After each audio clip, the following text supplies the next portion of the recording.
أعوذ بالله من الشيطان الرجيم بسم الله الرحمن الرحيم في بيوت أذن الله أن ترفع ويذكر فيها اسمه يسبح له فيها بالغدو والآصال رجال لا تلهيهم تجارة ولا بيع عن ذكر الله وإقام الصلاة وإيتاء الزكاة يخافون يوما تتقلب فيه القلوب والأبصار ليجزيهم الله أحسن ما عملوا ويزيدهم من فضله والله يرزق من يشاء بغير حساب صدق اللہ العظیم۔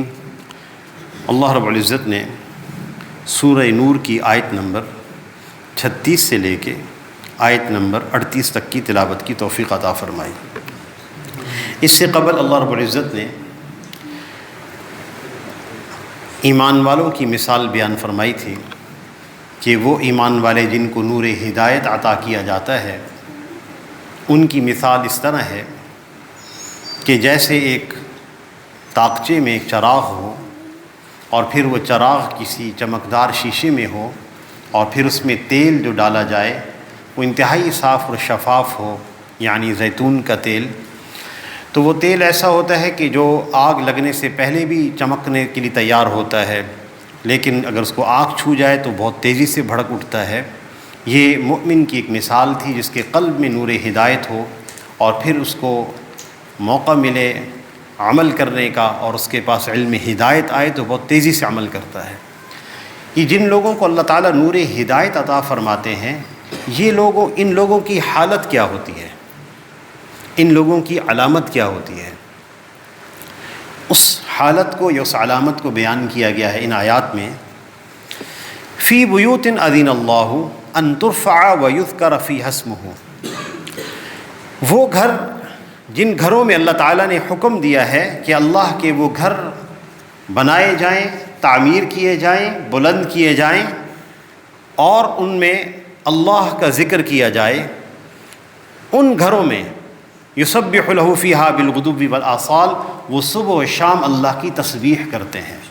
یہ وہ لوگ، غدو میں مفسرین فرماتے ہیں کہ فجر کی نماز داخل ہے اور اصیل سورج ڈھلنے سے لے کے رات تک کے وقت کو کہتے ہیں، لہذا 4 نمازیں اس میں داخل ہیں۔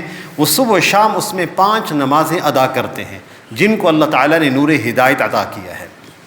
کن گھروں میں ادا کرتے ہیں؟ جن گھروں کے بارے میں اللہ نے حکم دیا کہ ان کو بنایا جائے۔ لغوی معنی ہے ترفع، بلند کیا جائے۔ بلند کیے جانے کا کیا مطلب؟ ایک معنی ہے کہ وہ گھر جن کے بارے میں حکم ہے اللہ کا کہ ان کی تعمیر کی جائے۔ آپ صلی اللہ علیہ وسلم نے محلات کے اندر یعنی مختلف محلوں میں مساجد کی تعمیر کا حکم دیا تھا، اور مساجد کی تعمیر کے بارے میں آتا ہے انما یعمر مساجد اللہ من آمن باللہ والیوم الآخر، مسجدوں کو وہ لوگ تعمیر کرتے ہیں جو اللہ اور آخرت کے دن پر ایمان رکھتے ہوں۔ اور پھر مسجد کی تعمیر کا جو اجر ہے اللہ تعالی ہم سب کو اس میں حصہ لینے کی توفیق عطا فرمائے۔ آپ صلی اللہ علیہ وسلم کے ارشاد ہے من بنا مسجدا للہ کمفحص قطاط بنى اللہ لہ بیتا فی الجنہ، جو شخص اس قدر مسجد کی تعمیر میں حصہ لے جیسے ایک چیل کا گھونسلہ ہوتا ہے، کمفحص قطاط، اتنے گھونسلے کے بقدر کوئی شخص اگر مسجد کی تعمیر میں حصہ لے لے، اتنی ساری مسجد کی تعمیر میں اپنا حصہ ڈال دے، بنى اللہ لہ بیتا فی الجنہ، اللہ تعالیٰ اس کا گھر جنت میں بنا دیتے ہیں۔ اچھا، مسجد کی تعمیر بہت بڑی خیر کی بات، مسجد کی تزئین و آرائش بھی بہت بڑی خیر کی بات ہے۔ تزئین کرنا، اس کو سجانا، اس کو خوبصورت بنانا، آرائش کرنا۔ سب سے پہلے جو تزئین شروع کی ہے مساجد کی وہ حضرت عثمان بن عفان رضی اللہ تعالیٰ عنہ ہیں، امیر المؤمنین، خلیفہ ثالث ذو النورین رضی اللہ عنہ۔ انہوں نے مسجد نبوی شریف کی جب تعمیر شروع کی تو لوگوں نے اعتراض کیا کہ آپ حضور صلی اللہ علیہ وسلم کی بنی ہوئی مسجد کو گرانے لگے ہیں اور نئی بنانے لگے ہیں۔ بہت سارے لوگوں نے جب بات کی تو انہوں نے ممبر سے ایک چھوٹا سا ارشاد فرمایا کہ میں نے حضور صلی اللہ علیہ وسلم سے سنا ہے من بنا للہ مسجداً بنى اللہ لہ بیتا فی الجنہ، جو اللہ کے لیے مسجد تعمیر کرتا ہے اللہ اس کا گھر جنت میں بنا دیتے ہیں۔ پھر فرمایا کہ تم لوگوں میں سے بعض لوگوں کے گھر گر جاتے ہیں، پھر جب اس کو تعمیر کرتے ہیں تو بہت احسن تعمیر کرتے ہیں، تو ہم اللہ کے گھر کو خوبصورت تعمیر کیوں نہ کریں؟ تو انہوں نے سال کی، یا ایک قول کے مطابق بر صغیر سے یعنی پاک و ہند سے ساگوان کی لکڑی منگوا کر مسجد نبوی کی تعمیر میں اس کو ڈالا۔ حضرت عثمان بن عفان رضی اللہ تعالیٰ عنہ نے سال کی لکڑی لائی گئی یا ساگوان کی لکڑی لائی گئی، اور ساگوان کی لکڑی بر صغیر سے۔ حضرت عثمان بن عفان رضی اللہ تعالیٰ عنہ کے بعد جنہوں نے مسجد نبوی شریف کی تزئین کی ہے وہ حضرت عمر بن عبدالعزیز ہیں رحمہ اللہ، جن کو خلیفہ راشد خامس بھی کہا جاتا ہے، خلیفہ راشد خامس۔ اور اس وقت اجل صحابہ اکرام موجود تھے، کسی نے اعتراض نہیں کیا کہ آپ مسجد کو اتنا خوبصورت کیوں بنا رہے ہیں، کسی نے کوئی اعتراض نہیں کیا، اجل صحابہ اکرام ان کے حیات کے اندر موجود تھے۔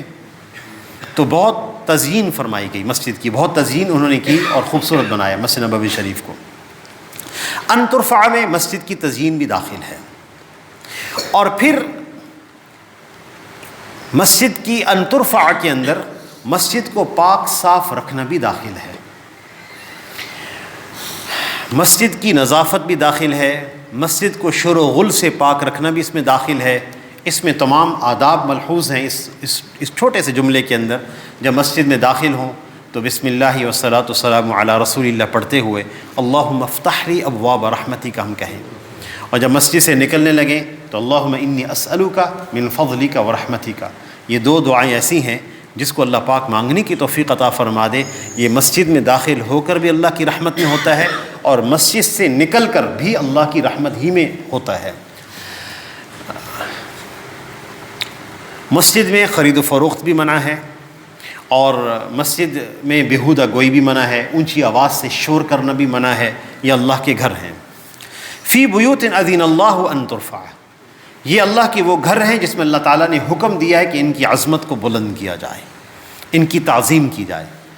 مسجد نبوی میں ایک کالے رنگ کی عورت صفائی کرنے آتی تھی، تقوم فی المسجد امرأۃ سوداء، ایک حبشی عورت تھی، صفائی کرتی تھی مسجد نبوی میں۔ ایک دن اس کا انتقال ہو گیا، ایک رات میں آپ صلی اللہ علیہ وسلم کو اطلاع نہ دی گئی کہ آپ کو تکلیف ہوگی، آپ جائیں گے جنازے میں شریک ہوں گے۔ اگلے دن آپ صلی اللہ علیہ وسلم کو اطلاع دی گئی کہ وہ خاتون جو مسجد نبوی شریف کی صفائی کرتی تھی ان کا انتقال ہو گیا ہے۔ تو آپ صلی اللہ علیہ وسلم نے فرمایا تم نے مجھے اطلاع کیوں نہ دی؟ پھر اپنے اصحاب کے ساتھ تشریف لے گئے اور ان کی قبر پر جا کے جنازہ پڑھا۔ تو اس لیے مسجد کی صفائی کرنا بھی معمولی بات نہیں، یہ بھی بڑی سعادت کی بات ہوتی ہے۔ موقع ملے تو ہم مسجد کی صفائی کے اہتمام میں بھی حصہ لیا کریں۔ وَيُذْكَرَ فِيهَا اسْمُهُ، اور جس میں ایسی مساجد جس میں اللہ کا نام لیا جاتا ہے، اللہ کا ذکر کیا جاتا ہے۔ يُسَبِّحُ لَهُ فِيهَا بِالْغُدُوِّ وَالْآصَالِ، وہ جو ایسے وہ لوگ جن کو اللہ نے ہدایت دی ہے، جن کے قلب میں نور ہدایت ہے، وہ اس میں صبح و شام اللہ کا ذکر کرتے ہیں۔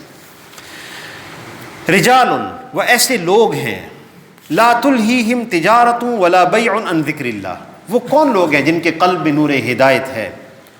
ان کی علامت کیا ہوتی ہے؟ یہ وہ لوگ ہیں جن کو تجارت بھی اور بیچنا بھی اللہ کے ذکر سے غافل نہیں کرتا، اور نماز قائم کرنے سے بھی غافل نہیں کرتا، اور زکوٰۃ دینے سے بھی غافل نہیں کرتا۔ یخافون یوما، وہ لوگ زکوٰۃ بھی دیتے ہیں، نماز بھی قائم کرتے ہیں، اللہ کا ذکر بھی کرتے ہیں، اس کے باوجود یخافون یوما، وہ اس دن سے ڈرتے ہیں، تتقلب فیہ القلوب والابصار، جس میں دل اور نگاہیں پلٹ جائیں گے، اس دن سے وہ ڈرتے ہیں۔ نگاہیں اور دل پلٹ جانے کا کیا مطلب؟ کل قیامت کے دن قیامت کی جو ہولناک مناظر ہوں گے، آنکھیں پھترا جائیں گی، یا خوف سے آنکھیں دائیں بائیں دیکھیں گی۔ ایسے مناظر کسی نے اپنی زندگی میں نہیں دیکھے ہوں گے، ایسے مناظر ہوں گے قیامت کے دن کے، اور دل پلٹ جائیں گے، یعنی ہر وقت دھڑکا ہوگا، پتہ نہیں میں نجات پا جاؤں گا، پتہ نہیں میں مواخذے میں آ جاؤں گا۔ اس خوف کی کیفیت میں ہوں گے، درمیانی کیفیت میں، جب تک حساب نہیں ہو جاتا۔ یہ وہ لوگ ہیں جن کو خرید و فروخت غفلت میں نہیں ڈالتے۔ اچھا، یہاں تجارت بھی ذکر ہے، بیع بھی ذکر ہے۔ بیع کہتے ہیں بیچنے کو، اور تجارت بھی خرید و فروخت ہی کو کہتے ہیں۔ اللہ رب العزت نے یہاں دو لفظ استعمال فرمائے ہیں، بیان فرمائے ہیں، تجارت اور بیع۔ بیع بھی خرید و فروخت، بیع بیچنے کو کہتے ہیں، تجارت خرید و فروخت کو کہتے ہیں۔ تو ایک کلمہ یا ایک لفظ کافی تھا، لیکن یہاں دو کلمے لائے گئے۔ مفسرین نے اس کا معنی یہ بھی لکھا ہے کہ تجارت میں خرید و فروخت ہوتی ہے، اس میں بسا اوقات آدمی چیز خرید رہا ہوتا ہے اور بسا اوقات چیز بیچ رہا ہوتا ہے، لیکن یہ جو بیع ہوتی ہے نا، جس میں آدمی چیز فروخت کر رہا ہوتا ہے، اس کو نقد پیسہ مل رہا ہوتا ہے، یہ بہترین معاوضہ کی چیز ہوتی ہے، نقد پیسے وصول کر لینا۔ تو چاہے بڑے سے بڑے سودے کیوں نہ ہوں نقد پیسوں کے، یا خرید و فروخت عام سودے کیوں نہ ہوں، یہ لوگ نماز سے، اللہ کے ذکر سے غافل نہیں ہوتے۔ اس لیے تجارت کے دوران، خرید و فروخت کے دوران فرض نمازوں کو نہ چھوڑا جائے، اس کو اہتمام سے ادا کیا جائے۔ ہمارے یہاں ایک بات کہی جاتی ہے کہ ہمارے ہاں ایک تفریق ہے جو کی جاتی ہے کہ کچھ لوگ دیندار ہوتے ہیں اور کچھ لوگ دنیا دار ہوتے ہیں۔ دیندار وہ ہیں جو آپ کو ہر وقت مسجد میں نظر آئیں گے، وہ مولانا صاحب ہیں، وہ امام صاحب ہیں، وہ دین کا کام کرنے والے ہیں، وہ دیندار ہیں۔ جو کاروبار کرنے والے ہیں، جو تجارت کرنے والے ہیں، یہ دنیا دار ہیں۔ یہ ایک تفریق ہے۔ اچھا، یہ تفریق اللہ تعالیٰ نے نہیں فرمائی۔ اللہ تعالیٰ نے تفریق کی ہے مؤمن اور غیر مؤمن، یعنی کافر، یا متقی یا عاصی، تقوی والا یا گناہ گار۔ نہ یہ تفریق اللہ نے فرمائی ہے، نہ یہ تفریق اللہ کے رسول نے فرمائی ہے کہ ایک آدمی دنیا دار ہوتا ہے اور ایک آدمی دیندار ہوتا ہے۔ دیندار وہ ہے جو مسجد میں ہے، اور دنیا دار وہ ہے جو تجارت میں ہے۔ اصل میں یہ تفریق آئی ہے نصارہ کی طرف سے۔ انہوں نے یہ کیا کہ جو ان کے مربی تھے، جو ان کے اہل دین لوگ تھے، ان کو انہوں نے ایک شہر بسا دیا، ویٹیکن، یہ آپ کا شہر ہے، سارے دیندار لوگ اسی میں رہیں گے، چرچز چلائیں گے، اور باقی سارے لوگ ان چرچز میں چندہ دیں گے۔ گناہ ہو جائے تو اپنا گناہ معاف کرانے کے لیے آئیں گے۔ ایک دفعہ ہم ڈیلس میں اور ہمارے ایک دوست ہیں، ہم دونوں باہر ٹہل رہے تھے گاڑیوں کی پارکنگ کی جگہ پہ، مسجد کی جو پارکنگ تھی۔ ایک گاڑی رکی، ہمارے پاس ایک خاتون آئی، امریکن تھی۔ وہ کہنے لگی میں آپ لوگوں کو دیکھ کر آئی ہوں، آپ مجھے پادری معلوم ہوتے ہیں۔ تو کہنے لگی کہ میرے کچھ گناہ ہیں جو وہ سامنے والا چرچ والا پادری کہتا ہے یہ معاف نہیں ہونے، اس کے اتنے پیسے لگنے ہیں، مجھے بتائیں کہ یہ گناہ معاف ہو سکتے ہیں؟ میرے پاس اتنے پیسے نہیں ہیں۔ وہ مطالبہ کر رہے اتنے پیسوں کا۔ ہم نے اس کی بات سنی تو میں نے کہا میں آپ سے ایک بات کہوں آپ سے۔ میرے دوست ہی ترجمہ کر رہے تھے۔ اللہ کی ذات وہ ہے، اگر آپ خلوص دل سے اس سے کہیں کہ مجھے معاف کر دے، اس کو کسی پیسوں کی ضرورت نہیں، وہ بغیر پیسوں کے معاف کرتا ہے۔ اچھا، یاد رکھیے گا، جو استغفار ہوتا ہے نا، استغفار یہ مؤمن کو بھی نفع دیتا ہے اور کافر کو بھی نفع دیتا ہے۔ اگر کافر استغفار کرے، دنیاوی نفع اس کو ملتا ہے، دنیا کا نفع، کیونکہ استغفار کے ساتھ نفع ہوتے ہیں دنیاوی، کافر کو بھی ملتے ہیں، آخرت میں نہیں ملیں گے۔ تو ان کو ویٹیکن بنا کے دے دیا، یہ آپ دیندار لوگ ہیں، چرچز سنبھالیں گے، لوگ آپ کو چندہ دیں گے، تو باقی یہ دنیا دار ہیں جو محنت کریں گے۔ ہمارا مذہب یہ نہیں کہتا۔ ہمارے ہاں رجال ان کو کہا گیا جو تجارت کے اندر مشغول ہیں۔ یہ صحابہ اکرام کی خوبی ہے، اکثر صحابہ تاجر ہیں، خرید و فروخت کرنے والے لوگ، اور خرید و فروخت میں انتہائی مہارت رکھنے والے۔ نبی صلی اللہ علیہ وسلم نے ان کو دعا دی ہے جو خرید و فروخت کے اندر مہارت رکھتے ہوں۔ آپ صلی اللہ علیہ وسلم کے پاس ایک صحابی آئے، آپ نے ان کو 2 دینار دیے کہ اس سے ایک بکرا یا بکری خرید کے لائیں، اور 2 دینار ہی کی مالیت کی منڈی میں بکرا یا بکری ملتے تھے۔ وہ گئے، انہوں نے 2 دینار سے 2 بکرے خرید لیے اور ایک کو بیچ دیا 1 دینار کی عوض، اور ایک بکرا اور 1 دینار لے کے نبی صلی اللہ علیہ وسلم کی خدمت میں آئے۔ ہم نے کہا یہ کیا ماجرا ہے؟ 1 دینار بھی لائے، 1 بکرا بھی ساتھ لائے۔ یا رسول اللہ وہ میں نے اس طرح سودا کیا، تو آپ صلی اللہ علیہ وسلم نے سن کے فرمایا بارک اللہ لک فی صفقۃ یمینک، اللہ تعالیٰ تیرے سودوں میں برکت عطا فرمائے۔ اس طرح تیز ذہن کے ساتھ کاروبار کرنا، تھوڑے وقت میں زیادہ نفع کمانا حلال طریقے سے، نبی صلی اللہ علیہ وسلم نے اس کو پسند فرمایا۔ ہمارے ہاں یہ تفریق نہیں ہے، یہ دنیا دار ہیں یہ دین دار ہیں، کوئی تفریق نہیں ہے۔ آپ صلی اللہ علیہ وسلم کے ارشاد ہے، دیکھیں ایک آدمی تجارت میں مشغول ہے، کاروبار کرتا ہے، صبح شام میں مصروف ہے، لیکن فرائض نمازیں ادا کرتا ہے، فرض زکوٰۃ ادا کرتا ہے، جو اس کے ذمے حقوق ہیں وہ ادا کر رہا ہے۔ آپ صلی اللہ علیہ وسلم کے ارشاد ہے من طلب الدنیا حلالا، جس شخص نے دنیا کمائی حلال دنیا، کیوں کمائی؟ استعفافا عن المسألہ، لوگوں کے سامنے ہاتھ نہ پھیلانا پڑے، اور وسعیا علی اہلہ، اپنے گھر والوں کی خرچے پورے کر لیے جائیں، اور وتعطفا علی جارہ، یہ بھی نیت ہے اللہ زیادہ دے تو میں لوگوں پہ بھی خرچ کروں گا، اللہ مجھے زیادہ دے تو میں لوگوں پہ بھی خرچ کروں گا۔ فرمایا کہ لقی اللہ عند القیامت بوجہہ، کل قیامت کے دن اللہ جل شانہ سے جب ملاقات کرے گا، ووجہہ لیلۃ القمر، اس کا چہرہ 14ویں رات کی چاند کی طرح چمک رہا ہوگا جب اللہ سے ملاقات کرے گا، او کما قال علیہ السلام۔ اور پھر آپ صلی اللہ علیہ وسلم کے یہ بھی ارشاد بڑا عجیب ہے، بعض گناہ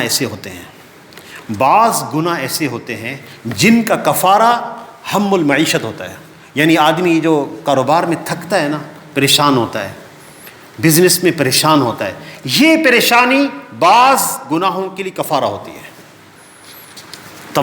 یہ طبرانی کی روایت ہے۔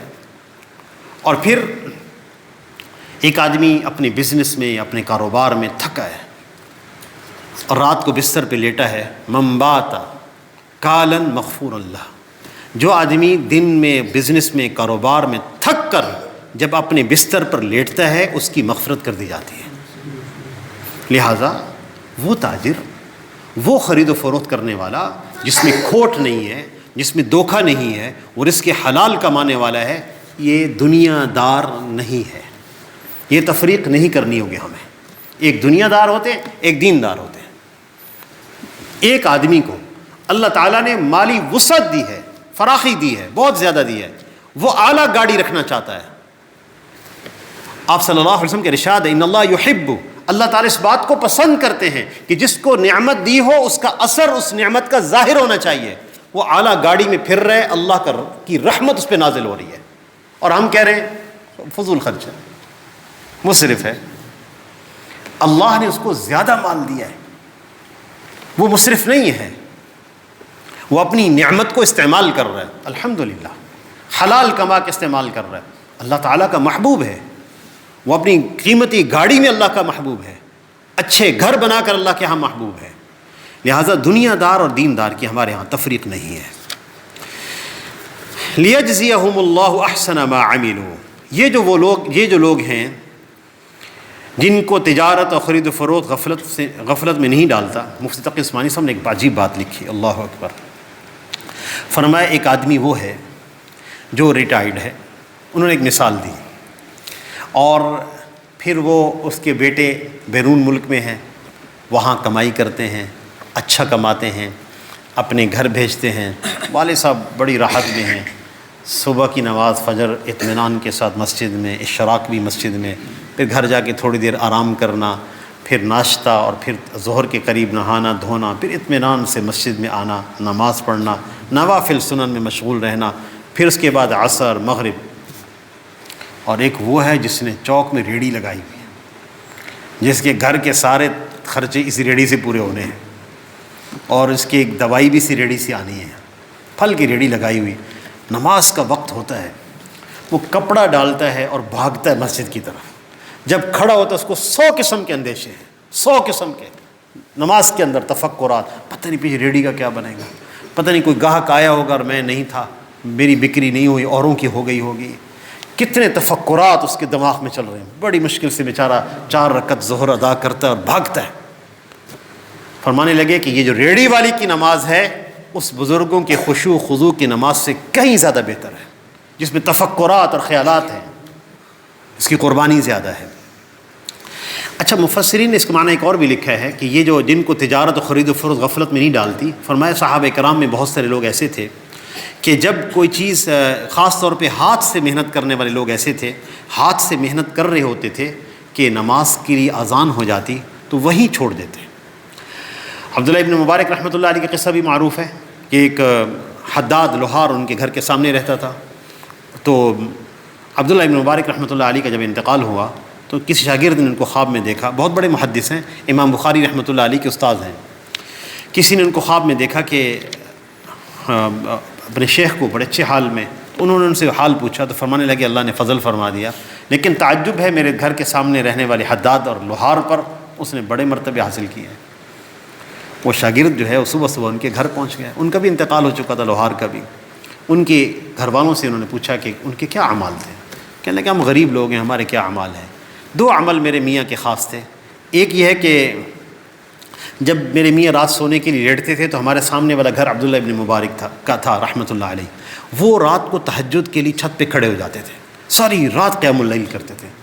تو میرے میاں کہتے تھے کہ ہم غریب لوگ ہیں، ہاتھ سے محنت کرتے ہیں، رات جب تک سوئیں گے نہیں صبح کیسے کام کریں گے، کاش ہمارے پاس بھی فرصت ہوتی تو ہم اس طرح کی تہجد پڑھتے۔ دوسرا یہ تھا کہ میرے میاں جب لوہا کوٹ رہے ہوتے تھے، ہتھوڑا ہاتھ میں ہوتا تھا، پیچھے کی طرف لے جا چکے ہوتے تھے، اذان کی آواز آتی تھی تو ضرب نہیں لگاتے تھے، ہتھوڑا چھوڑ دیتے تھے۔ اللہ رب العزت نے ان عملوں پر بڑے اونچے مراتب ان کو عطا کیے۔ اللہ اکبر، لیجزیہم اللہ احسن ما عملوا، تاکہ اللہ تعالیٰ بدلہ دے اچھا جو انہوں نے عمل کیے، ویزیدہم من فضلہ، اور اپنے فضل سے اور بھی زیادہ دیں گے۔ مفسرین نے یہاں بڑا کلام کیا ہے، فضل، اللہ کی فضل سے زیادہ کیا ملے گا؟ فرمایا اللہ کے علم میں ہے، وہ جانتے ہیں کہ کیا زیادہ دیں گے، اور لیکن ایک جگہ زیادتی کی تشریح بھی ہے۔ صحابہ کرام نے خود پوچھا للذین احسنوا الحسنى وزیادہ، زیادہ عربی کا لفظ ہے، زیادہ کیا ملے گا یا اے اللہ کے رسول؟ آپ نے فرمایا کل قیامت کے دن جب تمام نعمتیں جنتیوں کو دے دی جائیں گی تو پھر اللہ جل شانہ جنتیوں کو اپنا دیدار کروائیں گے، وہ جو رؤیت باری تعالیٰ ہوگی تمام نعمتیں اس کے سامنے بے لطف ہو جائیں گی۔ فرمایا یہ زیادہ ہے۔ واللہ یرزق من یشاء بغیر حساب، اللہ جس کو چاہے بغیر حساب کے رزق عطا فرماتے ہیں۔ تو بہرحال لہذا ہماری تجارت ہو یا خرید و فروخت ہو، اس میں اللہ کے ذکر سے غفلت نہ ہو، یعنی نمازوں سے بھی غفلت نہ ہو، اور اللہ کے ذکر سے غفلت نہ ہونے کا مطلب یہ بھی ہے اس میں حرام طریقے سے کمائی نہ ہو۔ اللہ کے ذکر سے غفلت نہ ہونے کا مطلب یہ بھی ہے سودی کمائی نہ ہو، کسی کا حق مار کے کمائی نہ ہو، رزق حلال ہو۔ اللہ تعالیٰ سے دعا ہے اللہ ہم سب کو عمل کی توفیق عطا فرمائے۔ وآخر دعوانا ان الحمد للہ رب العالمین۔